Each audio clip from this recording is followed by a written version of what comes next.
Good evening, everybody. Welcome to an impromptu DN35 podcast. I am going to be gentle. This might well be some of your favorite ever podcasts. Not only we're going to talk about a historic victory, but I've also got no voice. So I've still not recovered. It's still not come back. I'm working purely on semaphore. Bruce is coming in as well. You big girl. Who, me? Yeah. Well, it's not. I'm not unwell. I've just got no voice. Oh, what's going on in here? You need to get your lad playing football, mate. So you're more used to shouting. Are you one of them parents, Bruce? Do you like get on Maisie's back constantly? Are you like telling her? We went to a friendly in somewhere in Yorkshire last week, and I made a really innocent comment that I thought, I can't remember. I thought a throw-in was a foul throw, and I wasn't even talking to the referee. And he just shouted over. He had a chip on his shoulder, and he just shouted over, "You can ref the game if you want." Fucking idiot. So yeah, that's a sort of. Oh, here we are, live from the Dog Shack. Hello, can you hear me all right? Hello. Hello. Hello. Can't hear you, Mike. Just say that again. Bruce, you're a prick. No, can't hear you, mate. I can see your lips. We can see your lips moving, mate. But honestly, can't hear you. What are you saying? I said, who the fuck am I United? Alex, can you hear him? I can't hear a thing. Well, all I can hear is the background noise. Oh, it's like having Sam on, isn't it? Yeah, a little bit. Yeah, when he said he's available, I didn't think he was coming from Weatherspoons. Can I just point out that I'm on my holidays, yet I've racked up a few of these while other people are not on their holidays, Sam. And they've not been on any. I can't believe you've turned down spoons to have. You've turned down steels to have tea in Weatherspoons. Yeah, why didn't you go? So everyone else had an impromptu pod fish and chips. Mike decided to say bollocks to it. Don't really like any of you. I'm going to go down to Weatherspoons and have a $7.99 curry. You know exactly why I didn't go. Well, until you said it, I had forgotten. Swiftly moving on. Right.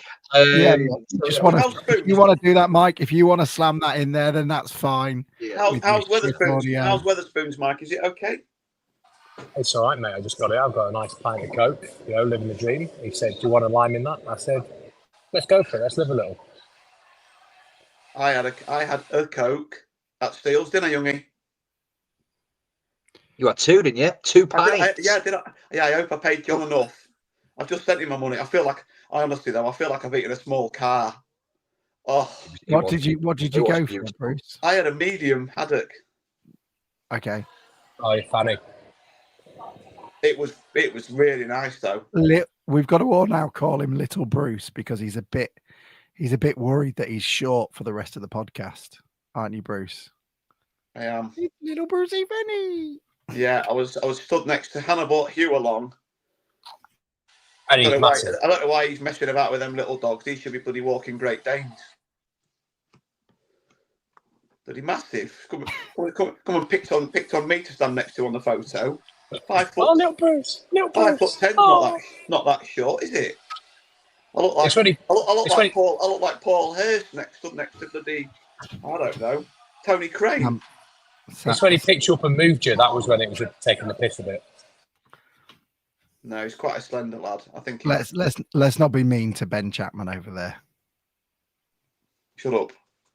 Needed me at Anfield, didn't you? Rob Eagle, more like. I didn't even know Rob Eagle was that short. No. Tiny. He's good at making babies. He's a very small man. Sam hasn't been let go by the pod for telling malicious lies about Pim. He was let go because he was rude about Rory Burns twice, and that was enough to get him rid of him. And I turned down his claim for costs for his appeal about his dismissal. HR went in hard on him, I tell you. Literally took his microphone off him that you sent him because he never used it anyway. And yeah, he's gone. He's not ready to move forward with the pod. I think he it's very suspicious that his Wi-Fi was perfectly fine when he needed to talk to the Times radio yesterday, but when he needs to talk to us, his Wi-Fi shite. Oh yeah, he couldn't jump quicker when we asked, did anyone want to do that? Throwing out opportunities for interviews and such.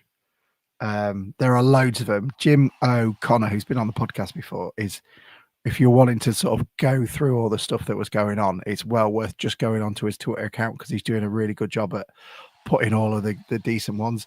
If you want to hear my voice like this at 6:20 in the morning after I left the Swashy, when did we leave the Swashy? About 2 a.m.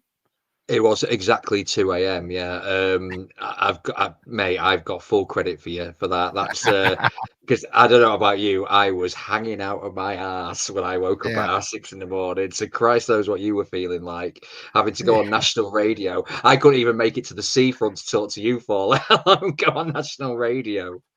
The other good one was Paul Ross, who was interviewing us as we were leaving the Lower Findus bar.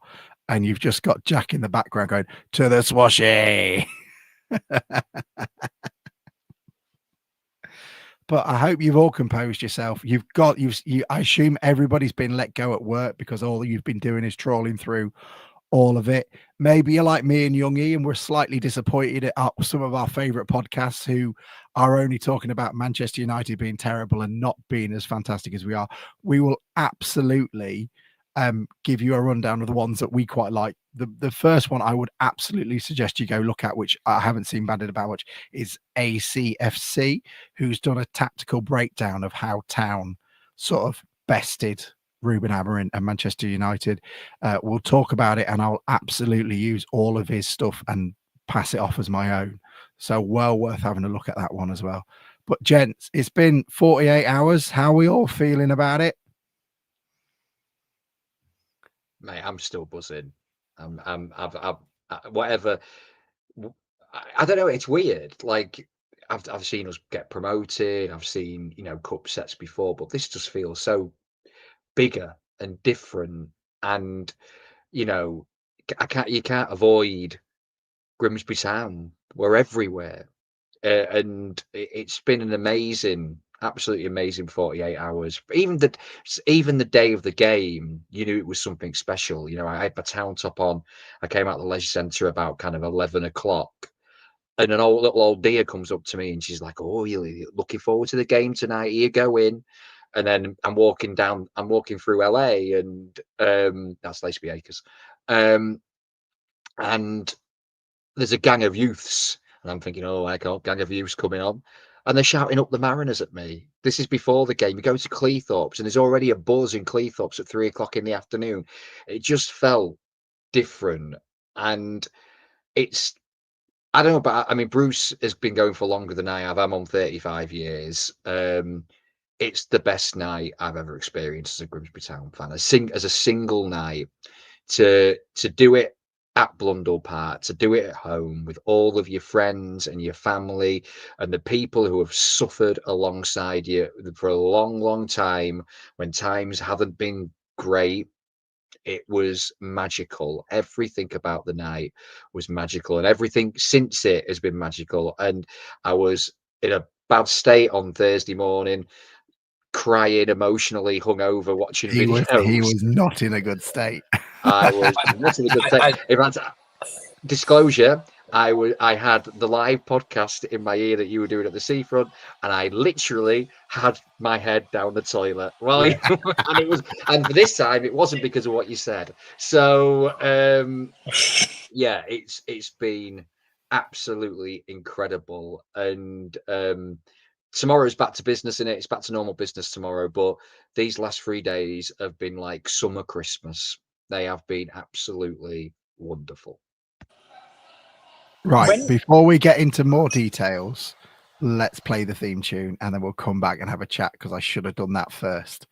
But it's quality. I haven't changed it though. I should really. I'll be honest, I haven't done much work, but I still haven't had a chance. And the big problem we've had actually was, we've done a live podcast because there were so many people in Blundell Park. All the messages have not come in the right order. So I'm trying to sort of pick them apart about when they're meant to be and where they're meant to go. Yeah, we'll talk in a second. So if you've got any thoughts, if you've got anything you want to say on it, please do put it in. It'd be great to share it, because then when you're feeling a little bit low and we've lost 6-0 to Darlington or something like that in an FA Cup first round game, you can come back to this and enjoy it. But we'll see you in a sec. Open wide for some soccer! And now the shipping forecast issued by the Met Office on behalf of the Maritime and Coast Guard Agency at 1130. Go! At 1130. I don't think I've ever wanted to be in a stand more than my life. They're in there, they're going crazy. Hey, they got a penalty here, there'll be fish flying about there. There's no tomorrow. What a magnificent piece of football! A really, really good goal. You can't make it straight like that.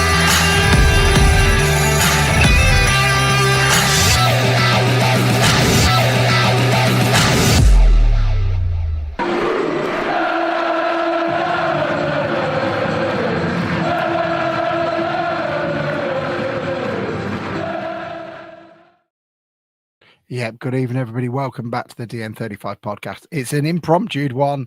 We did a little bit of a hungover one while Youngie's head was down the toilet at the seafront, but we thought we'd come together before we move on to Bristol Rovers and talk about that game and on Sunday.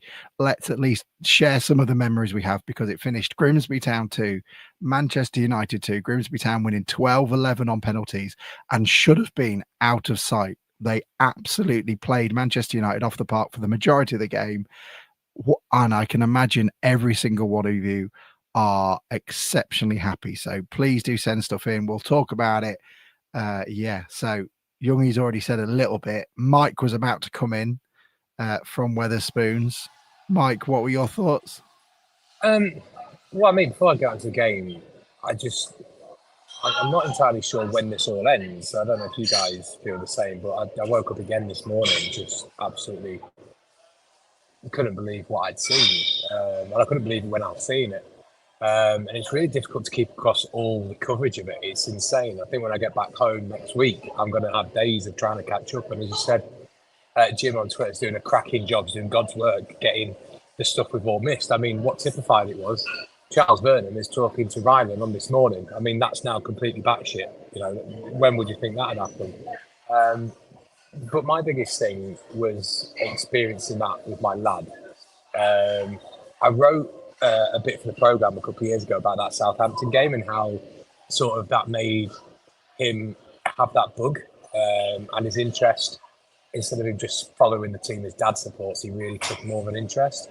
And sometimes you feel as a kid 6 and 7, you think, oh, maybe it's waning a bit. He lives in London. Maybe his friends have convinced him to go to a Premier League team. But on Wednesday, he was, I mean, days leading up to it, he was excited. He was watching everything, listening to everything, asking loads of questions.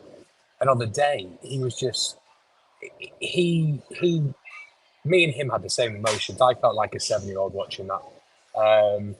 And the biggest bit for me was just how he was calming me down. Like when it went 2-2 and I was like, that's it, we're about to be robbed, because we were about to be robbed. It was like, it's all right, Dad, it'll be fine. Then the penalties are going on. He's like, calm down, we'll do it, don't worry. And I'm like, you don't understand, mate. You've not had 20 odd years of this. You don't know. And then we won. And he's like, I told you, Dad, it'd be fine. You know, David Artell's the manager, and we've got Danny Rose and Doug Darwin. What the fuck does he know? Jesus. Yeah. And I'm like, well, neither of them are playing. But, you know, just that youth and that exuberance of youth is what I felt. And I thought I'd already shared one of the best days of my life supporting Town at Southampton. Because I know it was only Southampton, but it was a big thing at the time after what we'd been through in the takeover and stuff. And the gap is bigger than it was in 2005 with Tottenham. But then I experienced it again, and I got home and I said to my wife, I said, there's days where you come home and you think, is it ever going to get any better than that? That's how good a day it was. Put all the football aside, which was cracking, we can talk about, but going down Grimsby Road at 5:30 and it already been packed, getting in the fan zone just as it opens and it's packed, and everybody, there's a buzz about the town for days, and you get in there, and I've never heard Blundell Park like that. And it's just something that will stay with me forever. So put aside the result, just the experience of it. And I put something on social media about the result didn't really matter, and it was about showing who we were. Well, we fucking damn well did that. We showed the world we're not this little old club We're not the butt of a joke anymore. We're a proper fucking football club. We're proud of who we are and what we are. And we showed 250 million people that were apparently watching. We showed them what it was about. And that will be a massive springboard for the club and what the owners want to do. So put the football aside, just a day that will live with me forever. And my boy. And we'll always have that experience, that shared experience, which I just cannot put a price on. So thank you to the club, the owners and the players that gave me that, basically. Yeah, Bruce, how you feeling about it? It was good, wasn't it?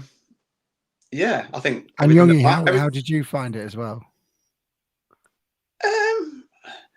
I was remarkably sort of calm. I don't know whether that's getting older or what, but when it got to, I think I said on Thursday when we chatted, is that yesterday? That's yesterday, isn't it? I was remarkably calm when it went to penalties. I felt like we'd won already. It didn't matter. It didn't matter if we won. We were chatting about this earlier in Steels, and I felt. I mean, John's uncle, he was a little bit different. He said, we wouldn't have got the glow if they'd have beaten us on penalties. We just wouldn't have had the global coverage that we've had, and he's not wrong. Yes, it would have been difficult, and it hadn't gone United's way, but they'd gone through. And I never really thought about it like that at the time. In my head, I was like, I don't care, because us drawing with Man United, they couldn't beat us in 90 minutes. That was the result. But actually, with hindsight, he's right. Us winning on penalties change. Yes, they would have had the piss taken out of them. They would have been shit. But it wouldn't have been as absolutely mental as it has been if we hadn't have got over the line on penalties. So thank God we did. And I was wrong at the time, but I was very relaxed on the penalties. And it was, Maisie's. I think it's an age thing, but at her age of 14, she's not got the natural excitement that Mike's lad had at 7 or 6 or 7 or whatever he is. They're a bit more refined. But going on the pitch with her, she said, "Are we going on the pitch?" And I mean, I haven't been on the pitch at Blundell Park for. I don't think I even did against Spurs. I just stood on my seat on the back row of the lower and just You're in the bar. Just took it all in. I don't think I've been on the pitch at Blundell Park for 30 years. So yeah, it was very special. And is that true? I don't think so. I can't Fulham, think that Lincoln. You used to go on the pitch after the last game of the season, didn't you? Well, it's usually because we had to save ourselves from relegation in the Championship. Yeah, I don't think I was on the pitch when Mark Hudson scored against Barnet, and we all thought we might have a chance of staying up. That was a big pitch invasion, wasn't there? That would go very differently in nowadays in hindsight, wouldn't it? Like everyone's running on trying to leather them all. I think we'll stay up now. But we beat Manchester United this week, and Sheffield Wednesday beat Leeds on Tuesday night. But that wasn't Leeds. That was Leeds reserves. Man United put out a team that they could have put out in the Premier League, and certainly by 90 minutes, they put out that they'd got a team on the pitch that was a team that would play in the Premier League. But if they put that team out against Burnley, I don't think many people would be that surprised, would they? No. It was a team full of internationals, and by the end of it, at half time when they had to bring on Mbuemo, what his name is, Fernandez, and they brought on De Ligt, was it? It was like shit. This hasn't really gone how we thought it would go, and Town were just brilliant from the first whistle. That first half, I think you'll struggle to see a first half like that again. And I mean, the only thing I will just say is the atmosphere that Mike and Youngie have both talked about. There was only probably the home ends have nearly sold out tomorrow. you know, there was 100 seats left in the home ends apparently earlier on. I'd be amazed if they. I said yesterday, you know, the players deserve a home sellout. Well, it sounds like they're going to get it by all intents and purposes. Now, yes, it was Man United, but that atmosphere was 20 times better. And we've got the same number of home fans that we've had in the ground since the new owners took over. So why aren't the fans bringing that every week? It's the same people in the ground. Why? I know it's Man United, but why aren't we? Yes, I get that there's an edge and there's going to be a better atmosphere, but why is that atmosphere, or even 25% of that atmosphere, not there on a regular basis? It's a couple of things, isn't it? Is that people are mixed up a little bit. It's also that saddos like me are making the journey up to come and watch as well, so they want to make themselves heard. It is a bigger game.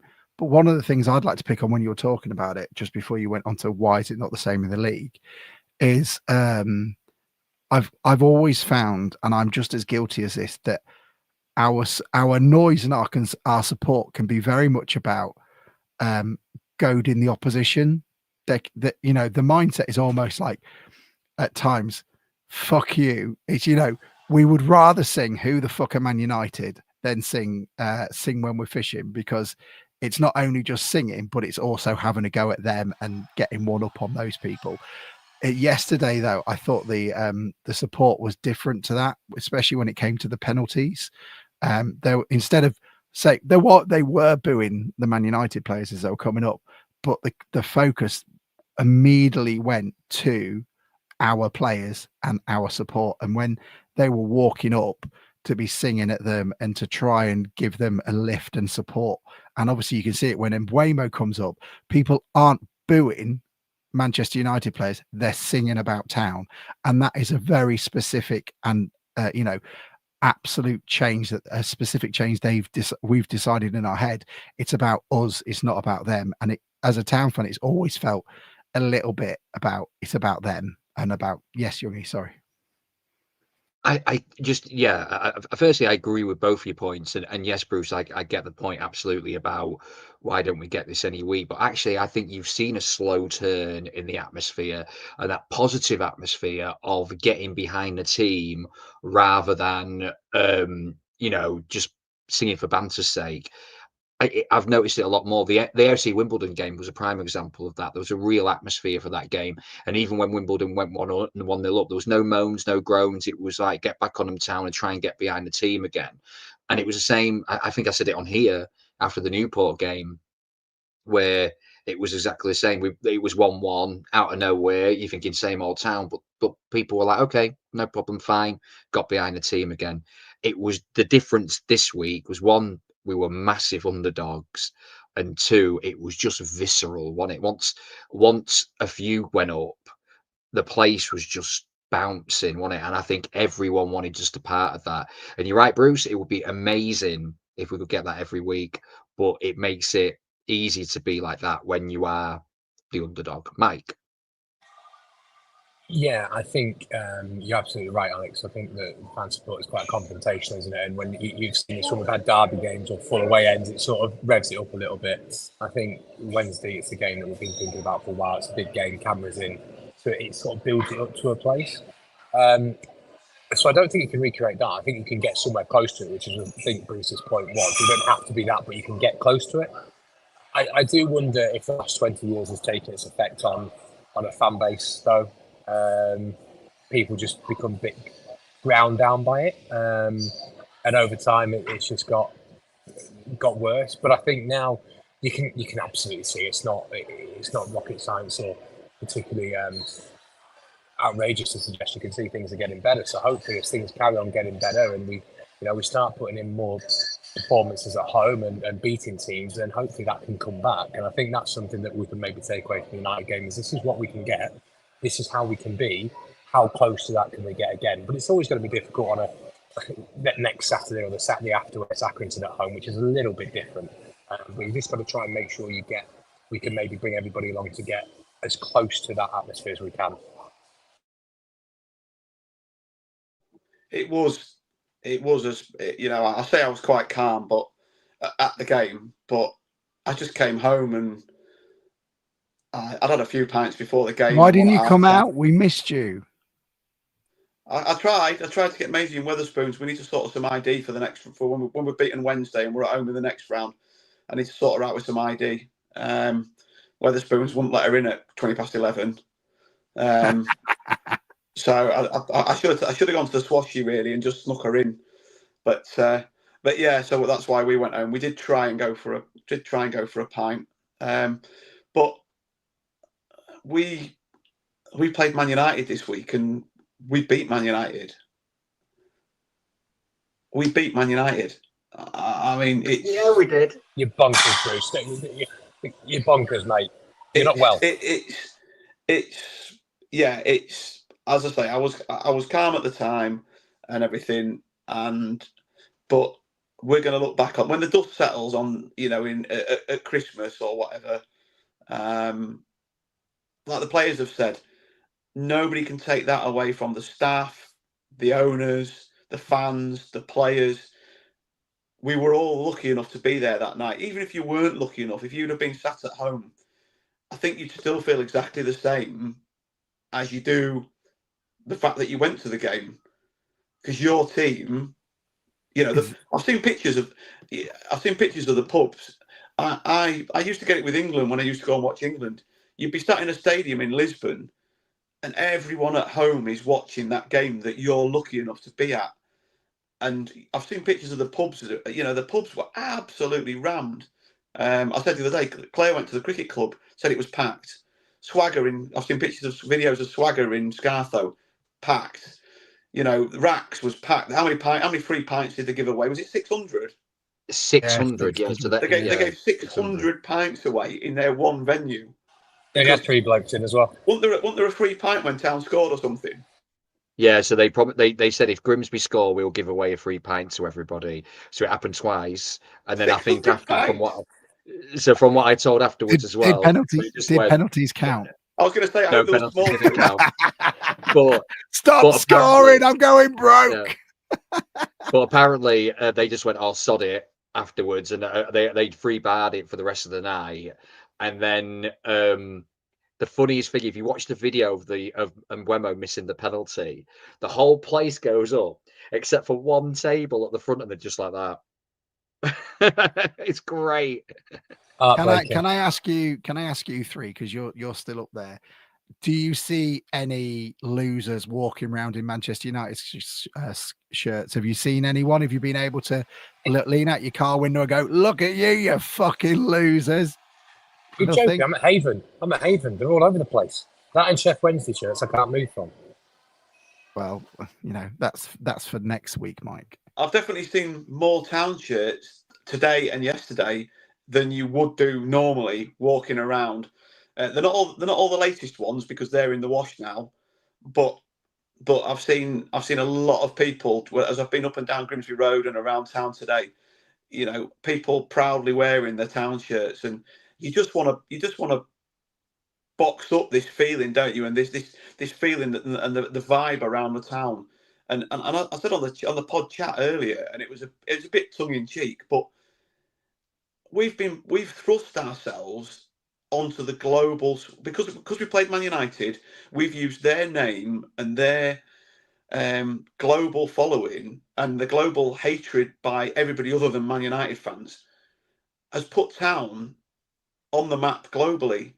Now, if our owners have looked for investment, they've talked about investment. You're looking towards a smallish club that's got potential, that's heading in the right direction. You like your Wrexham owners and stuff. People all over the world have seen us now. Jason's phone will hopefully start ringing soon, and do you know what? I fancy a small piece of that. I'm the right kind of person you're looking for. That can only help. And sponsorship, people are going to want to, companies locally are going to want to get on board. I mean, they do already magnificently, but surely more and more people are thinking, you know what? They look like they're heading in the right direction. There's going to be more nights like that. My company's going to get coverage. And I thought that made me laugh, actually. Just somebody put the sponsor that was behind the linesman that put his flag up for Cam Gardner's goal. I can't remember who it is. Is it a And Bartis? they said it's where Fleetway used to be. Peter Furno's company, but it was just there, and they said they must have been the happiest people with that offside because it kept zooming in on the linesman and their advert. But it's got the whole thing. The whole thing could just take off if we can just keep a little bit of that feeling going. So 2 things. Is this how Lincoln City fans felt in their FA Cup run? Is that what you're saying, Bruce? And secondly, winner chicken dinner must be absolutely loving it because all the interviews were done in front of the dugouts, obviously, and then so many comments on national podcasts about winner chicken dinner, like it's something a bit weird. But yeah, they must have made a load of cash out of it. But it's interesting. I know obviously it's Manchester United, so it is different, but we did reach an FA Cup quarter final, but the build up for like the Brighton quarter final didn't feel quite like how it has done in the last couple of days. No, it just very briefly before Youngie goes, just going back slightly, I think Bruce's points demonstrated really well by the fact I think Town's social media following's gone up by about 10-15% just over a couple of days, and that you can just see that had an effect. And I think the sponsorship and bringing extra people in, it's a bit like once you get because a football club's a heavy object, you get it rolling, it starts to roll a bit quicker, and hopefully that's the thing that makes it get going. But just talking about sponsorship, friend of the pod, Pete Rose would be quite happy that when we scored, they ran straight to the 3Q community corner doing the celebrations. So he'll be quite happy. I know he said before the game, if anybody gets an injury, roll over and show those shorts. Mariner Hoddo, I saw he posted earlier and about his effect on socials. I don't know how many extra followers you got, Hoddo, but he posted earlier he got his first 1 million view video on socials. Are we getting there? Are we getting there? Shall we have a look? Shall we just cry a little bit and have a look at?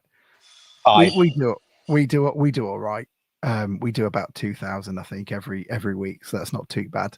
We'll see how many we get, but please do download this because that's where we get cash, and then we can buy a round. Yeah, it's great to see everybody so happy, and I'm definitely. I don't usually wear my Town shirt outside of a football game. I'm absolutely wearing it shopping tomorrow. It's been washed, and I know, Youngie, you put your hand up as well to say that you stacked it on the pitch. There's a great video of Jack Spring doing a knee slide, and I assume Andrew and Jason will bill him for the damage to the pitch for that. And my son stacked it as well. He's had a brand new Town shirt, and it was completely caked. There was quite a lot of people stacking it, and it was brilliant. Bruce, please tell me you're going to go on the pitch at some point. Did Maisie at least get to go on the pitch? We did go on the pitch. Yes, she said, "Are we going on or what?" And so I said, "Yeah." Sorry, I wasn't listening then. So I sprung down 7 or 8 rows and hurdled the fence, hurdled the barrier, and we were on. We were a bit more. It was a few seconds after the carnage, but yeah, we walked across the pitch, and I think I forgive me if I mentioned it on Thursday, but I've said to people, I've never had, and I think Youngie said in the chat earlier, didn't he, say about his spatial awareness, but I must have hugged or shook hands with 25 people after the game and leaving the ground. By the time I got onto Grimsby Road, I must have, and a lot of them are your mates. Like I said, again, I did mention this yesterday, but they're your football mates. Hiya, mate. All right, mate. The faces that you've seen, but you don't even always know their names. And do you think we should have? Do you think we should print out some name stickers so we can finally get over the mate thing? So if we just every first game of the season is just a Mauritanian on not knowing what people's names, and you just walk around with a sticker that says, "Hi, my name's Bruce," and then that 30-year friendship you've had with your guy called mate, you finally find out his name is Steve. I don't think you need that. Some sort of shit team building corporate thing. Do you not want to be closer to people, Bruce? Why? Ignorance is bliss. Why don't you want to be close to people, Bruce? Who hurt you? I can't remember the names of all the people that I do know.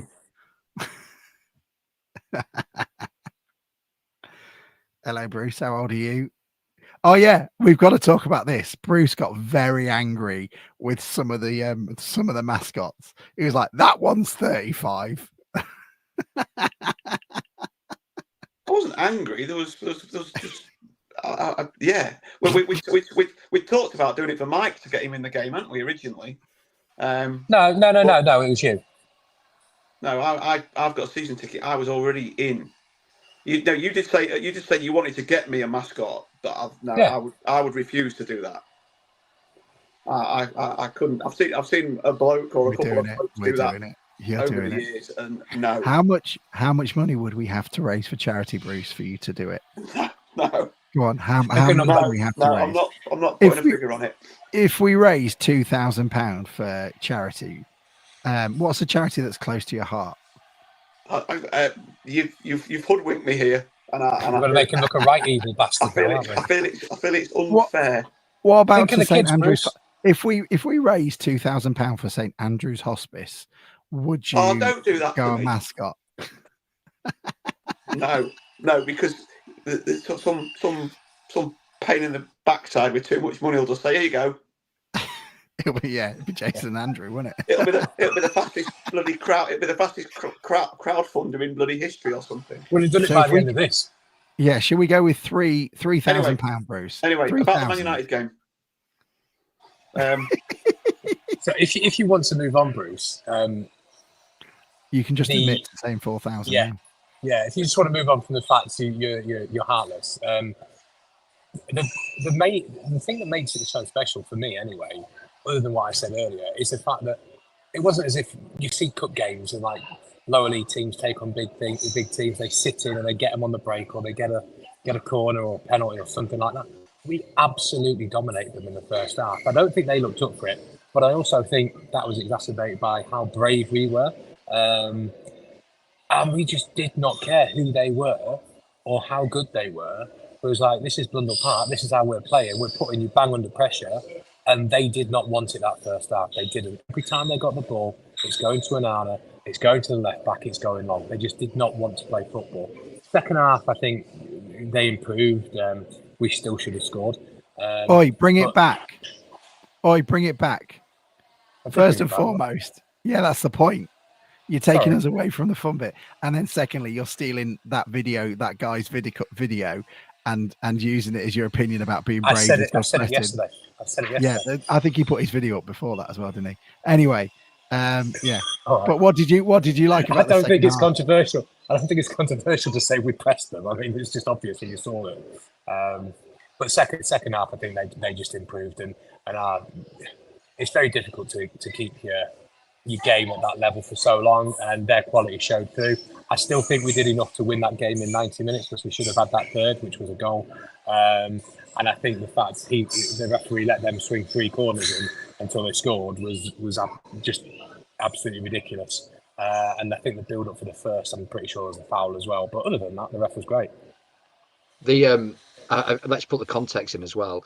Half time, they brought on the captain of Portugal, the captain of Holland, and their £68 million signing from the summer. We brought on a youth team player from Louth who has not started a professional game yet, and a lad who we signed the day before that most people in the ground didn't even know the name of. So there's your context. And that's your first victory, isn't it? Really, when they're having to rely on their bigger players to come on, that's the first bit. But that first half, I mean, let's talk about it first. We knew quite early on that Gardner was going to start, and it was surprising to most of us. Let's be entirely honest. I thought he would have gone with Cabia, and we were trying to work it out. But to Artel's credit, he got it absolutely right. And one of the things we've been, in the last couple of days, we're hearing, like, who's the guy, Youngie, Bruce, that from Blackburn that we haven't played yet? Who hasn't played yet? Gillinson. Apparently, in pre-season training, Cam Gardner absolutely wiped the floor of everybody else with his fitness. And Gilson came off the training pitch saying he is the fittest footballer I have ever seen. And given where's he hasn't he been his academy was quite grandiose, wasn't it? Barcelona. Yeah, Barcelona, the fittest player he has ever seen. And you can absolutely attest to that after the performance he put in to keep that back line completely busy, almost on his own, and to win so many balls. It was incredible. It really was. Mike, can you hear me? Because you keep flashing for me. Yeah. I mean, I was scrolling for something, mate. Oh, okay, fine. Do you know what I was doing? I'm pretty sure I sent you the exact same fucking message on WhatsApp. I was trying to find it to send you. Oh, okay. Yeah, no. So I mean, he was sensational. Completely heartbroken for him. It was absolutely fine. His goal, the third goal, for some people, for the way the camera angle shows, it isn't conclusive that it came off Maguire's leg. And as someone who was 15 yards away from it, it absolutely came off Maguire's leg, and he moved his foot and his leg towards it. So it was a deliberate act, and there was nothing wrong with it. That linesman was terrible the entire game, gave absolutely nothing. There was a lot of pushes in the back by Manchester United, especially in the first half when they couldn't get a handle on us. There was a lot of push when they were trying to get a corner or two, lots of double hands in the back that he wasn't waving for. He was a terrible official, and I feel heartbroken for him because it was a beautiful finish, really well worked, and it would have been absolutely not only would it have been 3-0 and would have been away, but he would have had that what he truly deserved. And there's so many. Burns played really well. He'll be a bit disappointed he didn't get the opportunity to put that one away that he had a chance for, but his pass to Vernon was sensational to be able to pick it out and to make it. And Vernon, a lot of people gave Vernon shit at the very start of the season, and I've always really liked him, want him to be, a regular in the team, and I think he's one that creates a lot for us. That first touch and that finish was, I didn't see a Man United player capable of doing that on the pitch during the game. He was fantastic, and kudos to absolutely everyone who played. I mean, you can't throw out enough. I mean, it was just brilliant. One of the loudest cheers of the day, that one of the things that I enjoyed the most was in the middle of that absolute torrential downpour, which we haven't really mentioned, and how close the game must have been off if the rain hadn't stopped. But was when Cam Gardner picked up the ball on the halfway line and set off towards their goal, and the pitch was that waterlogged that he literally had to kick the ball about every 30 centimetres to get it to the touchline. And then he managed to win on his own. He managed to win a corner off Harry Maguire, and the cheer and the effort that he put in just on that run was sensational. And the fans gave it the cheer. It must have been one of the fourth or fifth loudest cheer of the day. It was just a brilliant. It just epitomised that one incident epitomised Town's approach to the game and the attitude and the spirit that they all showed. Did you see that one with Cameron McJanet? You're absolutely right, Bruce. But Cameron McJanet, I think it might have been Fernandez or it might have been somebody else. The ball, he's in control of the ball just at the edge of our penalty area inside, and it just stopped. And he ran past it, and Fernandez was just about to take control of it, and he just threw himself and got a toe end on it to get it back towards Pim. And I was like, what's that for? It's like, no, not like this. I'm like, if we're going to lose, not like this. But I think I nearly had a heart attack when that happened. I think it probably slowed him down a bit. But Cam Gardner, I've never seen him play football like that. I think he was immense, absolutely immense. And I think full credit to David Artell with the team he picked, the changes he made. Probably most of us, in the fan base that know fuck all about football like us, wouldn't have picked Cam Gardner to lead the line or young Henry Brown to come on. But he came on. Gardner led the line well. Unlucky not to have a goal. Henry Brown came on and did well, and the pressure on that penalty he had. Which if he missed that, we were out. And he's an 18-year-old lad in front of the cameras and a packed under park. So, yeah, credit to all of them. I think going on to Gardner's performance quickly, like that was a performance of a mature 30-something striker who's been around the block, knew every trick in the book, knew how to stretch defenders, been doing this all day long. But this is a guy that's probably started maybe 10 games, if that. Barely played second half of last season because of injury. Done tremendous so much maturity for a 19-year-old to go in and do that job To basically be almost like a forward defender at times. Absolutely immense. And as Mike said, the maturity of Brown to take that penalty with ease and put it in. And then the other, just going on to Vernon, what I think Wednesday does for Vernon is that it changes the narrative on Vernon a little bit now. I think there was always going to be a risk that Vernon was going to kind of get remembered as he's really good, but we never got the most out of him because he was always injured. Max Wright. No matter what. Yeah, Sam's Max quiet Wright. on it now, isn't he? Sam's very quiet on it. Yeah, he is quiet. But now that's happened, he's got something else much better to be remembered for, hasn't he? For scoring a hell of a goal against Manchester United. That image of him like running with his arms, we're talking about putting something on the side of the pontoon. That's your image. You can see the limbs. You can see the limbs from the finders in that photo. It's just bodies frailing everywhere. It's tremendous. And just disillusioned Manchester United players as he's sort of running away aloft. That's absolute. I go and do an event at Bristol City's football ground quite often, and I think I might have talked about it on the pod before, but the event is in the concourse. It's kind of boarded. It's like all hemmed in, so it's like a building, and they have one when they beat Manchester United of the guy and then the commentary over it. I can see exactly the same thing. It's either that or shot from Jevons and then him wheeling away. But those sort of things, they're exactly what you need. And we're going to talk about everyone. I know we're 46 minutes in, but I'm happy to go, deep. But you sound like it. Yeah, absolutely. Yeah, I do, don't I? Just before you do move on, just talking about pictures, Alex, I don't know if you'd seen it, but the Staunton one, have you seen him with being held aloft with it, just holding a Harry Haddock in the air? I think that's iconic as well. It's a bit like Glennon with the is it him or Danny Amos with the fish over his head at Southampton? And, I remember. I don't know who it was, but yeah. And Holohan at Wrexham in his leprechaun suit. Or Holohan in the playoff final with his knob out. Was it a leprechaun? He was in that green zipped suit, wasn't he? Oh yeah, we're in the changing room.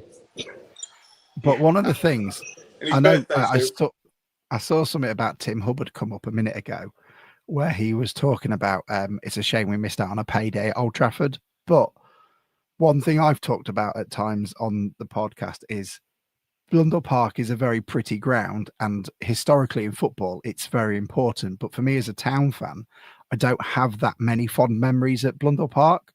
Most of them are relegation, getting beaten by Braintree.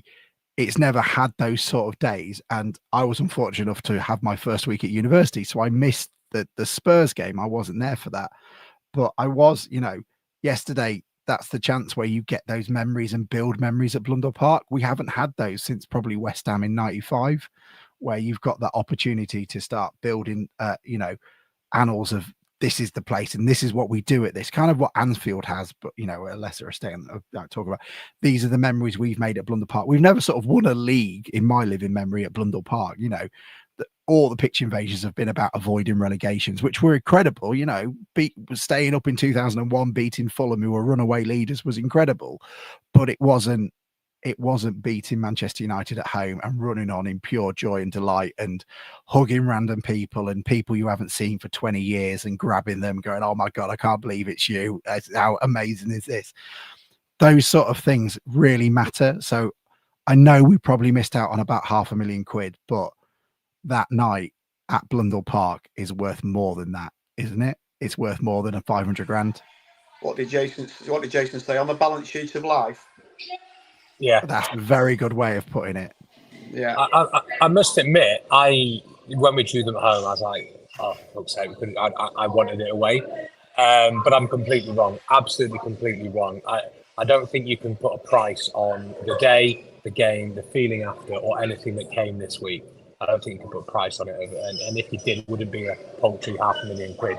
It would be a damn sight more than the exposure and the memories we've created. So I was dead wrong with that. In the FA Cup, we could, if we draw them in the FA Cup, maybe we could do with an away one just to... Everton away. Everton away. That'd be a good one, yeah. Yeah. There's just so many people. I thought Sweeney was incredible. He had a hell of a lot to deal with when Mbeumo came on. and he was the one that had to do it. And I found that he was sort of really having to work out, you must be shattered. There was an incredible thing on that ACFC one where they showed you the momentum of the game, and sort of like from sort of 40 minutes onwards, it went all Manchester United. But he was so incredible on that side, making sure that things were dealt with. Evan Corey as well just seemed to find his feet in and turn the ball over every time I looked at it. Green just continued to run, and we missed him when he went off. McJanet was calm and composed, and is that sensible head at the back. Harvey Rodgers seems to be 7 foot tall. Every time I see him play this season, he seems to be a foot taller than anybody else when he heads the ball away. And Sesko, who looks just like, let's be honest, a very expensive Carl Hudlin, he was beating him to every ball in the air. That was magnificent. And I'm running out of superlative to them all, but to a man, they did us all so proud, and they should be really proud of it. And as Artel said, it shouldn't be the peak of your career. This should be a platform. Ethan makes a great point. Evan Corey's flying into a tackle and riling up the crowd. That was amazing. Was it within the first couple of minutes? Was it Corey that just absolutely hammered a Manchester United player into the main stand with an absolutely superb tackle? I think it was Mainu. Yeah, he hammered Mainu.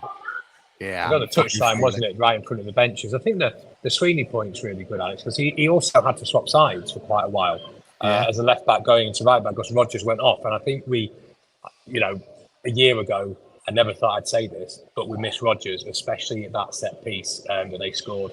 I said not wanting to do a negative, but Warren ended up on Maguire, I think, and it had been Rodgers who had dealt with him really well. And as good as Warren is, he's not as aerially dominant as Rodgers. So Rodgers is massively improved. But yeah, Sweeney, to deal with all the problems he had down the left, and he's got a swap, which must not be that easy, just to swap sides and swap players and into relationships on the pitch and things. So I think he was immense. I mean, they were all immense. You can't say anybody wasn't. I think they're all pretty damn fucking good, to be fair. How many times have we talked about a good Town performance without even mentioning George McCracken? I know. And so much time. So much time. One of our best players, and we've not even because he just does what he does, game after game. I just, even against Manchester United, when he picked up the ball, he's calm on it. He doesn't give it away. He does it simple most of the time. He just makes the midfield tick. And so much of what we do goes through him. And he's a sort of player that assists and assists. He's the sort of player that'll find somebody that'll then go on and put a ball in the box or whatever. He just makes the game look so simple, and he's just a Rolls Royce of a footballer at this level for sure. Are we going to have to explain to Adore that this is not normal? He's been here for 24 hours. He's just witnessed like the noisiest Bundle Park it's been in probably about 30 years, pitch invasions, beating Man United. I think we're going to have to bring the lad down a little bit and go, look, mate, this isn't what it's normally like. You need to play at Bradford in the Checker Trade Trophy next week, and just to bring you down a bit, Can I just point something out? I'm not wanting to bring him down, but he came. I think he missed a tackle in the build-up for the first on the set. No, the first. Not glaring at him, but he maybe could have got there. He missed his penalty, and now he's got the fact that he played in a team that beat Manchester United. Like, he's got all those. Hang on, I'm not having this. Look, Mike, I know Sam isn't here, but you don't need to take his. Mike's found his scapegoat. Yeah. No, I'm not. No, not bringing it. I'm just saying he came on late. He arrived the day before. He arrived the day to Sam. His penalty was fine. His penalty was fine. Did I say it wasn't? It was a fantastic save by Onana. Well, he did. I'm standing up for him while you're slating him on one of the proudest moments in his career. I'm not. I'm saying he turned up the day before, came on as a sub, was unfortunate enough to have a cracking save for his penalty, but he's got all that experience and emotion on his first day as a Town player. I'm just saying it's quite incredible. I'm not digging the fella out. He stood up, he took a penalty, he put his hand up. I mean, Sesko was worth 65 million, took his penalty last. So he's got more bollocks than a bloke who's worth 60 million. But, he arrived the day before and he's now got all that all those memories. It's cracking for the lad. He's like the squad of 2009-10, isn't he? He's only been here 24 hours and he's already had a night on the piss. Yeah, he's already Yeah. a Liverpool Town legend, and he's been here 24 hours. It's the sort of point I'm making. Do you think he had what time do you think he got into the swashy? You know, making himself aware to Cleethorpes, enjoying his time. He's probably out. He's probably out for the game on Saturday because he's got a fractured jaw from a flailing arm of Jack Spring. I'll tell you something. The floor in the swashy was as slippery as the pitch was. It was dangerous, and if it wasn't just cheek by jowl, I think loads of people would have gone over. And then what else was keeping people up? Yeah, it really was. It was boiling in there too, but it was so good to be there and be in the middle of it. But there were so many things that were just brilliant. The rain was biblical. I assume everybody here was slightly nervous that the game was going to get called off. I saw Manchester United fans apparently on Twitter were begging for the game to be called off like the cowards they are. Like, please, end the game. We're not good enough. Jason did a really good interview on the Athletic podcast, which is worth checking out if you skip past all the weren't Man United bad stuff, and then they start talking about Grimsby. And I think he was saying that was the most nervous he was all night because it was a bit of a free hit. But then when you get there and you start looking at the lightning, you're like, well, if it hits the ground, we might have to call it off. That would have been an absolute travesty. But it was the only thing that's going to save them, an act of God.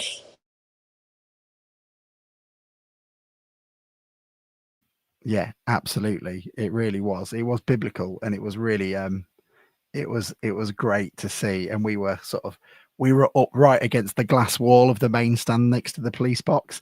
And Bruce, Kev didn't thank him for coming. He just mentioned the attendance, but I did shout at him, so you better not thank them, Kev. Like when it got a little bit quiet. Thanks, mate. You're welcome. I'm sure he heard you. And well, he did because he looked up. Hang on, isn't that sponsored?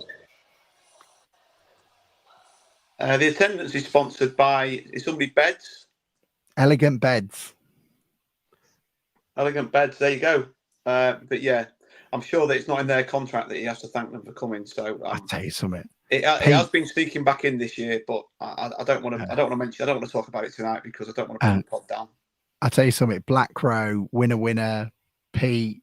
They all got their money's worth, didn't they? As they were all being interviewed. That Ruben Amorim interview, where he's being absolutely chided by everybody else, left, right, and centre, was was absolutely everywhere. Hoddo saying the attendance is sponsored by Kingways. Isn't that where David Artell stays? So do you think they've done a bit of a quid pro quo? We'll thank you for the attendance as long as you give David Artell a bed. I think there's a Kingsway's Beds, isn't there? Oh, I don't know. I could be wrong. But I don't think they're talking I think about... last year it was Elegant Beds. I think that it might be changed now. Might be the Kingsway for this season. Oh, is it the Kingsway? Bruce won't do his bit for charity. Won't do his bit for charity, and he's trying to make David Artell literally homeless. Did you see the thing that was mentioned today about that Artell had said about that Svan Thorsen walks? Because he said in one of his interviews that I shared it on the group. I can't remember where it came from, but that he said I live in the Kingsway Hotel and about 12 of the lads live in 3 houses next door. And he said that when Svan Thorsen signed, it's a thing in Iceland that you walk barefooted and it grounds you with the earth. It's a bit of a I don't know what you want to call it, psychological thing. And he said that he used to walk on the beach barefoot. And he said now that there's about 8 or 10 of the lads that all do the same thing, and they often walk around the training pitch barefoot. And he's got, I like that. He said it just shows that they're all open to thinking about other things. He talks about little gains, doesn't he? And if they think that can help them, a bit like the England players going to see Eileen Drury. If they think it can help, it may be not that. Maybe not that. Then Eileen's your lady to take your shoes off you. You've Jamie Olivered this. Every Jamie Oliver recipe, it's 95% good, and then he throws a banana in with his steak.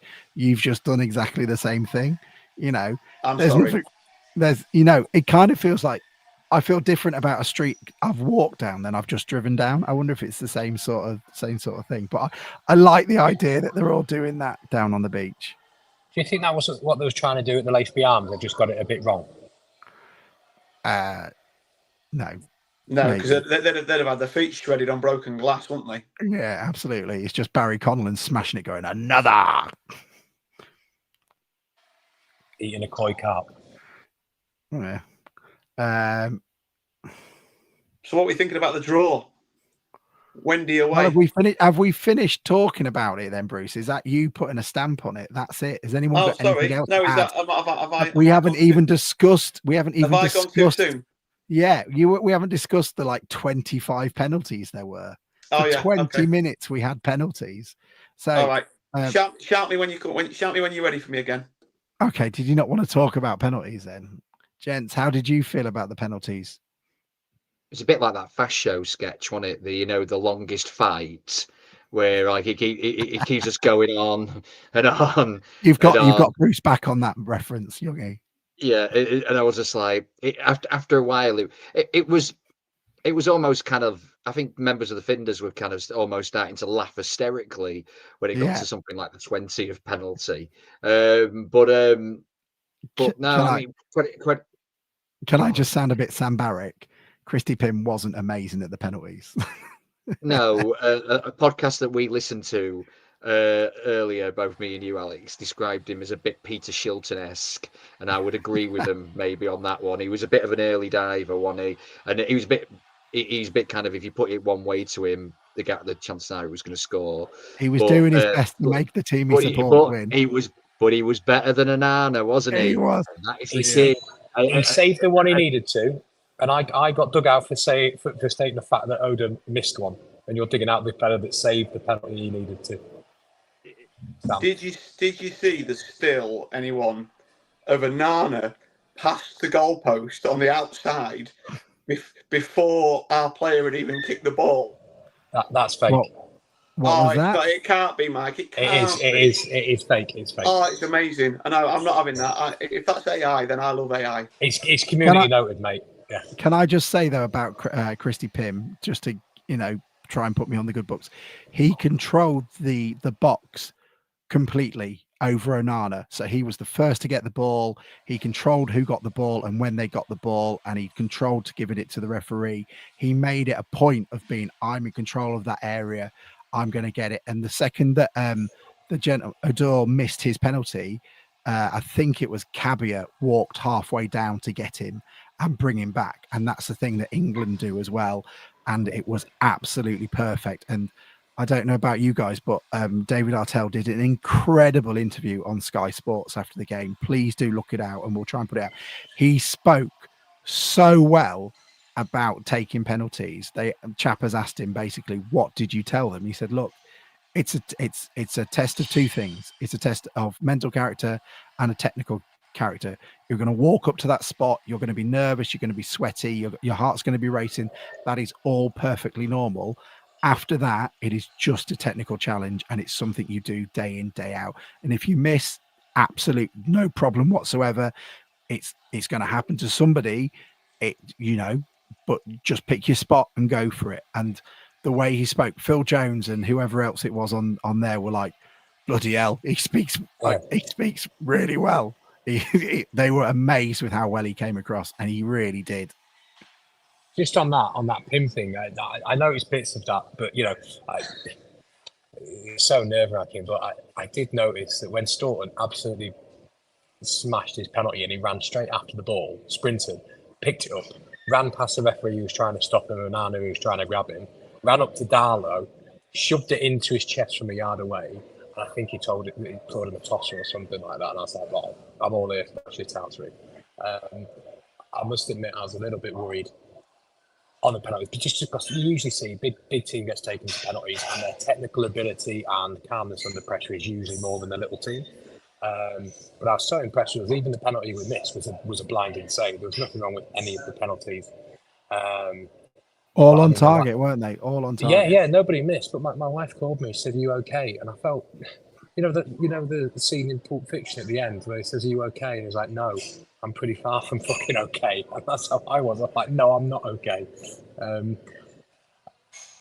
Just the emotional roller coaster of thinking that they're going to score that fifth penalty to go through, and then the high of him saving it, and then for 7 or 8 penalties we score, and then you're like, all you have to do is slip over, all you have to do is sky it, and we've won. And then they don't, and then you go back to the nervousness again of us taking a penalty. But do you know what? Honestly, I very rarely felt, up and down, isn't it? Yeah, but I very rarely felt, because if we were taking it first, I didn't feel that nervous, especially when it got to sudden death, because it was about, Manchester United are always having to, you must feel like you're always chasing, which is why there is always a preference, and the percentages are in favour of those who take the penalty kicks first. But I've never seen a penalty kick go that deep. Bruce, you're the man with all the knowledge. Have we ever gone that deep in penalties before? I can't think so. I mean, we beat Bradford 9-8, didn't we, last year, that David Artell was saying. That seemed to go on for a long time. But yeah, like you say, it just seemed a cycle. It was quite nice going first, though, wasn't it? But I mean, you forget, don't you, that, we're sat here with this win, and I mean, their guy took a pretty pathetic penalty, didn't he? Their fifth guy. Who was it? Was it Dallo? Kuna. Kuna, yeah. I mean, it was just pretty shit, really. He did one of them stupid stuttering runs and didn't put it in the corner, did he? But he put it sort of halfway between the keeper and the post, and it was a fairly straightforward save, really. But yeah, it just felt like it was just went on and on and on and on, didn't it? And they kept scoring and we kept scoring, and it was almost a little bit of disbelief when when Mbeumo finally missed his penalty. It was like suddenly it's that, hang on a minute, we've won. Can you remember that 5 second silence? Can you remember when we scored? Can you remember when Jevons scored at Liverpool? If you watch it back, when it goes in, there is a 1.5 seconds, 2 seconds before anybody reacts. Sorry, Bruce, I wanted to put that in there at that moment because that you reminded me of that. Yeah, and then all of a sudden you're just going absolutely apeshit. But it has taken a split second just to process what's just happened. And I like even the commentator. I think it was Sam Matterface on ITV, who I don't always think is great. He was shit, but you could barely hear him.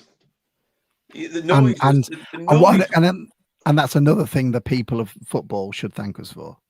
Sorry, what were you going to say? The noise was just so loud. I think he said, "And they're out," or they've knocked them out, or something like that. But it was so loud, wasn't it? And I mean, we've talked about the atmosphere and stuff, and it was the best atmosphere that I can remember at Blundell Park. It was just bouncing all the way through. But we've done that at the start. But yeah, the penalties felt like they'd never end, and it was almost a shock when they did end. It's the notable memories I have for the shithousery stuff is the kid stealing the football when people run on the pitch, which is brilliant, and that his picture of him holding the match ball is there on Twitter if anybody wants to look at it. My other favourite was the people around the back of the Manchester United dressing room at half-time banging on the windows, singing he's getting sacked in the morning. Also, the other people that were banging on the dugout, there's like Casemiro's there, and they're banging, Casemiro. When he looks, they're like, fuck off. And that was perfect. Exactly. Can you calm down now from doing that? No, not at all. But that's exactly how Blundell Park should be for everybody. Hopefully on Saturday as well for Darryl Clark. I hope he feels the same thing. But unfortunately, the bastards are printing about us in an entirely different way, Darryl, at the moment. Bruce, you wanted to talk about Sheffield Wednesday. If anybody else has got anything to add about the game where we beat Manchester United. No, I think I've said my piece, mate. To be honest, it was a very special night that will take some beating. And the programme has today gone in my pile of programmes that are in date order, ready to be turned over next year. I've got that much content that I've downloaded off the internet that I think by the 28th of August 2026, everyone will be sick to death of me sharing posts about Man United. But yeah, an amazing night. that will do well to be topped.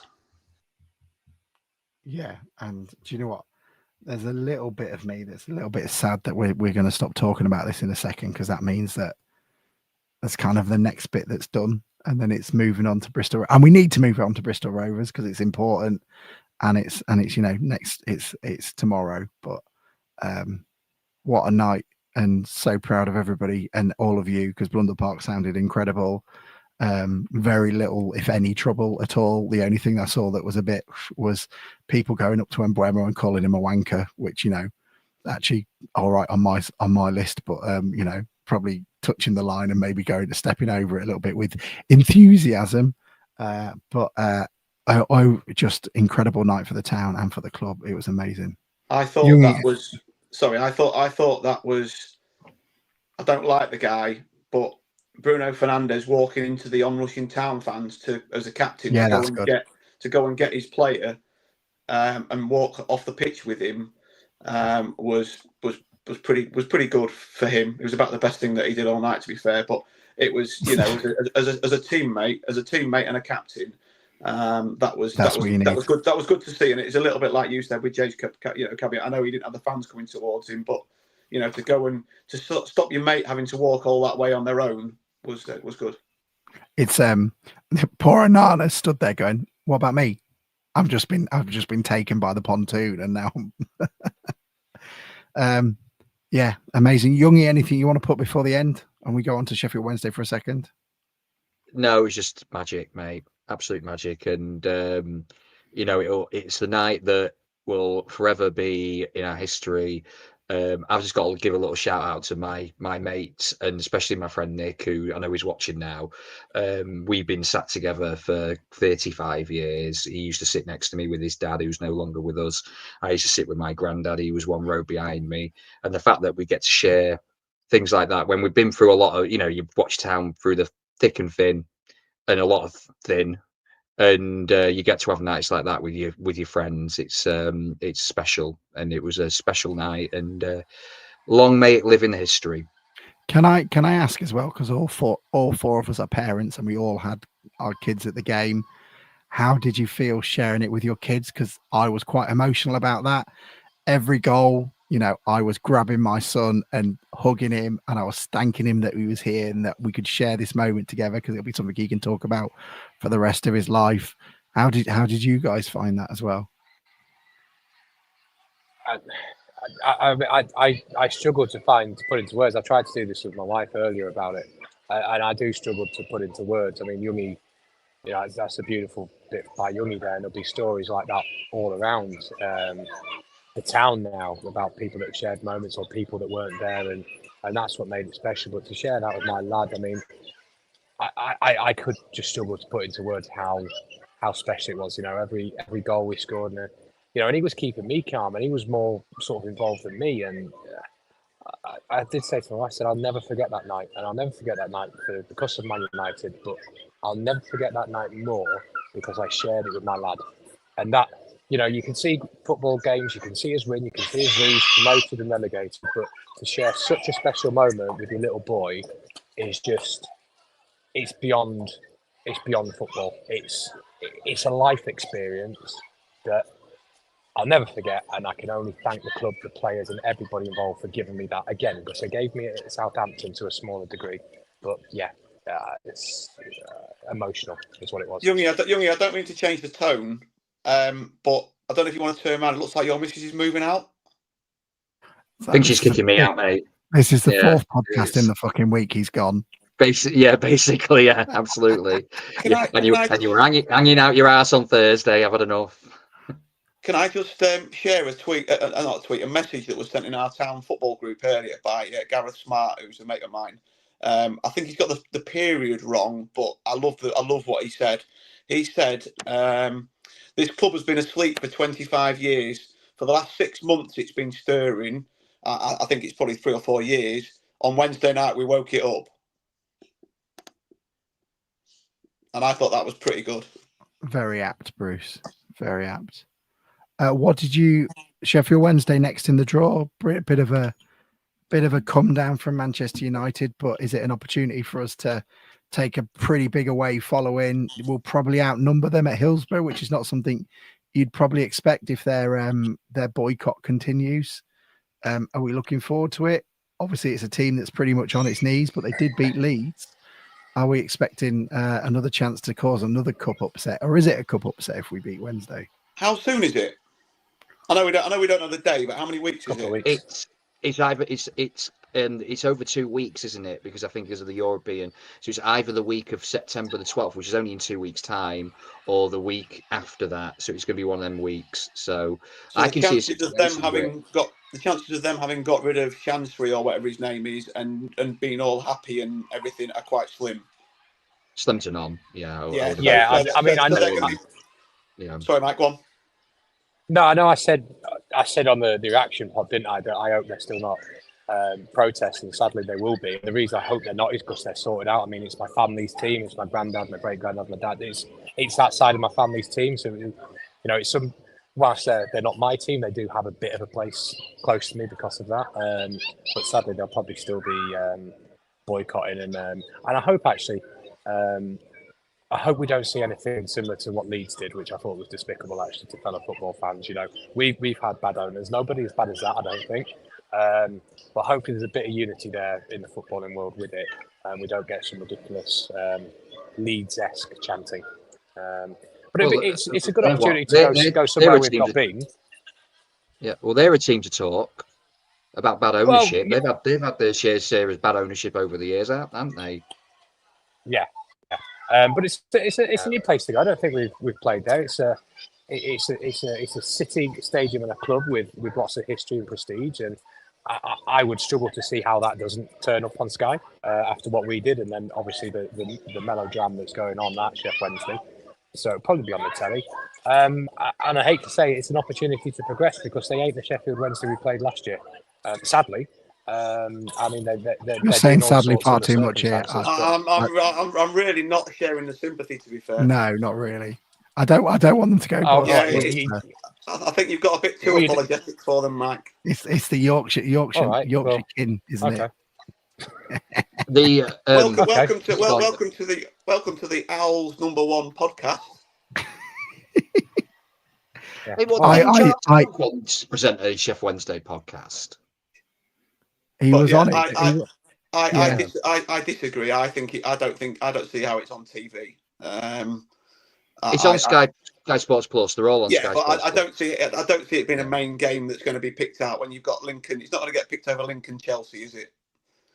I think like Mike says, I agree with Mike. It's an opportunity to potentially progress because while they'll be feeling the same, you think, if they're going to play the young kids because they've got to, because they can't afford to risk the first team players, have they had their moment in the sun against a much changed Leeds team? You would hope that our first team playing the way that they can would certainly have a closer game with them than we had at Blundell Park last year. Like Mike just said, I think it's not great, but it's not far. And I mean, I spoke to Hannah tonight, and she's never been. She's what is she? Is she early 30s? She's never been to Hillsborough. I'm guessing we've not played them away, have we, since we got relegated from the third tier, probably 2003-04.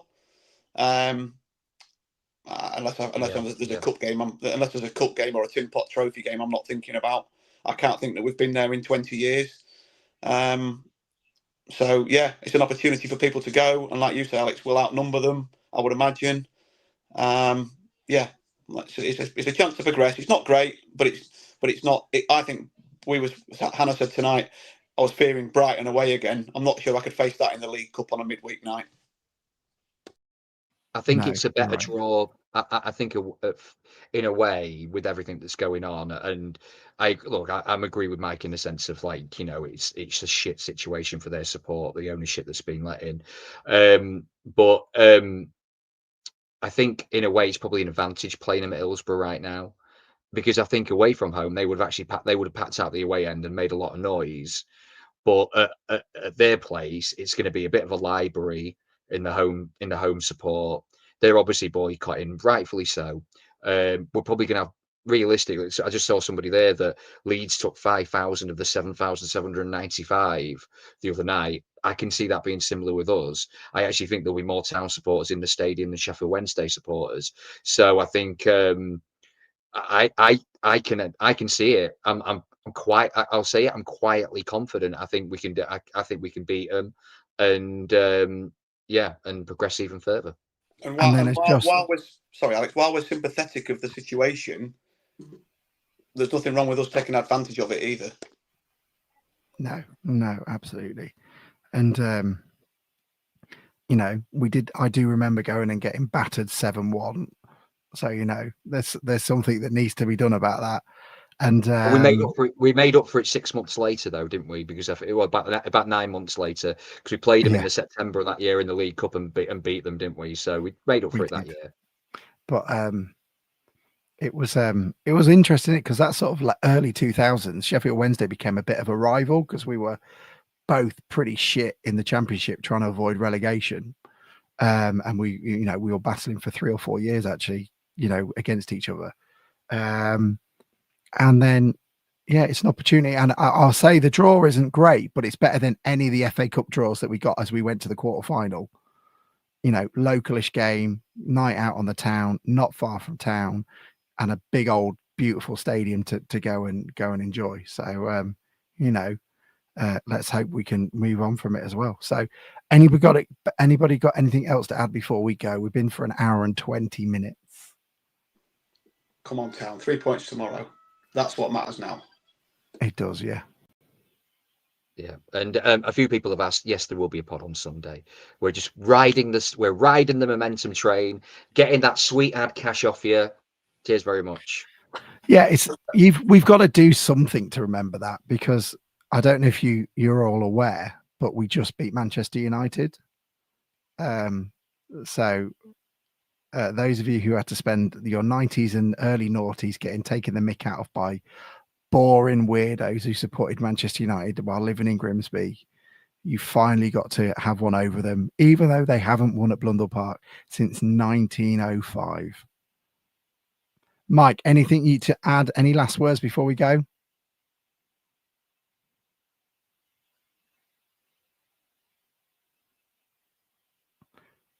Oh, is he trying to get to the Sheffield Wednesday podcast?